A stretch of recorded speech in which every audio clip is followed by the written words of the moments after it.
이렇게 전문성을 갖추면서 이 언론인들이 좀 글을 써나가면 훨씬 이 언론 환경이 좋아질 것도 같은데요. 근데 그 사실 전문성을 활용하셔서 실제 이 취재를 할 때도 도움을 많이 받으셨지만 또 재밌는 글을 많이 쓰셨어요. 그래서 제가 재밌게 본 시리즈물인데 고전으로 보는 노동 이야기라는 시리즈물 지금 경향신문에 연재를 쭉 하셨었죠. 그래서 거기 보니까 뭐 어린 왕자 이야기와 노동 문제를 연결도 시키시고 친숙한 장발장 레미제라블 이야기와 노동 문제도 연결시키시고 하셨었는데 조금 그게 어떤 이야기인지 좀 소개를 해주시겠어요?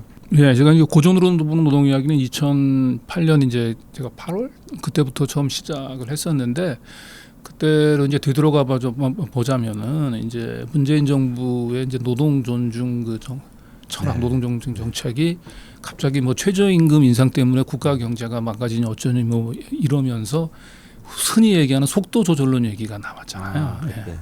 그렇죠. 그래서 최저임금법 개정안 부분들이 좀 노동계에서 우려하는 방향으로 변질이 되고 주 52시간 문제도 굉장히 논의가 한번 탄력글로 이제 확대라든지 뭐 이런 걸 통해서 뭐 좀 변질될 우려가 좀 보이기도 했고 그래서 전반적으로 이 문재인 정부의 노동 존중 그 사회라고 하는 철학들이 좀 퇴색을 하고 다시 또 전통적인 그 기업 위주의 경기 성장론이 이제 고개를 좀 들기 시작을 하면서 뭔가 좀 우리 사회 이런 부분들에 대해서 뭔가 좀 새로운 담론을 좀 던지려면 기존의 좀 담론 구조에서 좀 벗어나서 좀 더 큰 얘기를 좀 해야 되겠다. 그래서 사실 이제 고전이라고 얘기하는 게 어떻게 보면 우리 삶의 근본적인 문제에 대해서 그 인사이트를 사실은 제공해 주는 작품이잖아요. 그래서 노동 문제와 관련해서 좀 뭔가 고전을 통해서 우리가 너무 당연시하고 익숙해져 있는 우리의 가치라든지 우리의 그 고정된 그 노동 문제를 바라보는 시각이라든지 이런 부분들에 대해서 뭔가 좀 우리 내부에 스스로 좀 근본적인 좀 반성과 좀 성찰을 한번 제공하는 계기를 한번 좀 삼아보자. 이제 이런 차원에서 제가 이제 고전으로 보는 노동 이야기라고 하는 걸 시작하게 됐습니다. 근본적인 성찰을 한번 해보기 위해서. 어떤 이야기들을 하셨습니까? 제가 이제 첫 번째로 시작했던 게 이제 하이데거 얘기를 가지고 철학자 이제 하이데거. 철학자 하이데거 얘기를 가지고 시작을 했는데 묵직합니다. 사실은 뭐 저도 뭐 하이데거의 철학들을 뭐 제가 정통한 사람은 분명히 아닌데 다만 하이데거를 읽는 데 있어서 저한테 주는 가장 큰 이제 그 울림 중에 하나가 우리 이제 대부분의 사람들 같은 경우는 빈말과 호기심 속에 이제 살아간다는 얘기를 해요. 그래서 그걸 어떻게 보면 우리 인간 존재는 세상에 퇴락해 있는 존재다라고 얘기를 하죠. 그래서 그 빈말과 호기심 그러고서 세상에 퇴락해 있는 존재로부터 그 본래적으로 자기 내면에서 우러나오는 그 양심의 목소리에 귀를 기울이면서 뭐 좀 어려운 용어긴 한데 본래적인 실존으로 거듭나야 된다라고 얘기하는 게 이제 하이데거가 이제 했던 얘기거든요. 그래서 이제 그런 차원에서 보면 그 문재인 정부에서 얘기했던 노동 존중이라고 하는 단어는 상당히 낯선 단어예요, 대한민국에서. 그렇죠? 그렇죠. 우리는 항상 그 기업 그 위주의 성장에 익숙해져 있었고 그래서 노동 존중이라고 하면 굉장히 생경하고 낯선 단어잖아요. 그래서 그 거꾸로 공격을 그래서 뭐 소득주도 성장론이라고 얘기하는 건 족보에도 없는 성장론이다. 이런 공격들을 많이 받았었습니다.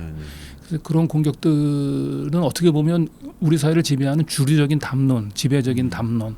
그건 하이데거가 얘기하면 어떻게 보면 빈말과 호기심.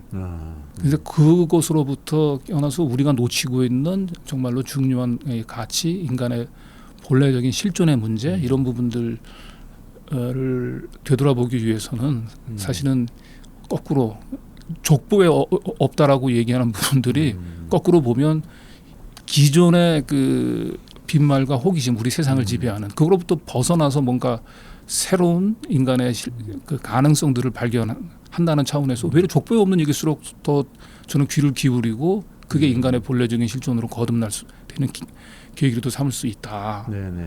그래서 이제 하이데거는 불안과 두려움이라고 하는 부분들 우리는 보면 되게 좀 쉽게 비슷비슷한 개념 같다잖아요. 근데 그건 하이데거는 구분을 했어요. 불안과 두려움. 그렇죠. 두 가지를. 그래서 이제 어떻게 구분을 했냐면 이제 불안이라고 얘기하는 것은 어느 날 당연시하게 생각되던 나의 삶과 나의 가치가 어느덧 갑작스럽게 덧없게 느껴지면서 자기를 지탱해 왔던 그 가치들이 어느 날 덧없게 느껴지면서 불안이 엄습한다라고 합니다. 네, 네.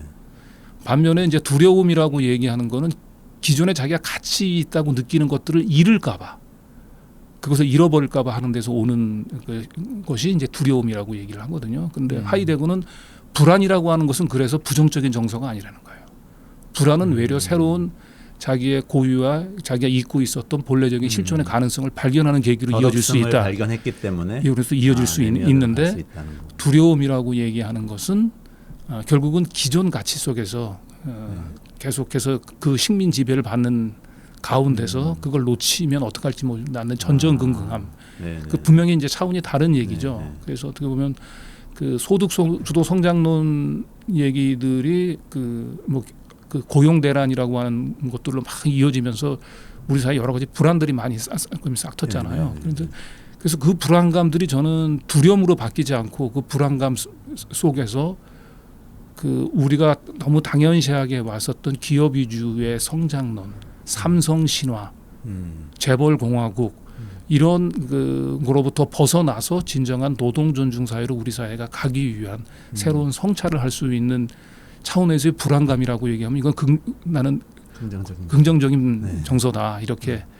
그래서 하이데거로 시작을 하면서 그 지금 우리가 느끼고 있는 이 불안감들을 새로운 가치들을 발견하는, 그래서 진정한 노동 존중 사회로 가는 그런 계기로 삼아야 된다. 이제 이런 좀 메시지를 좀 전달하고 싶었어요. 그래서 첫 번째 회는 그걸로 시작을 했습니다. 하이데거 얘기로. 굉장히 본질적인 이야기를. 예.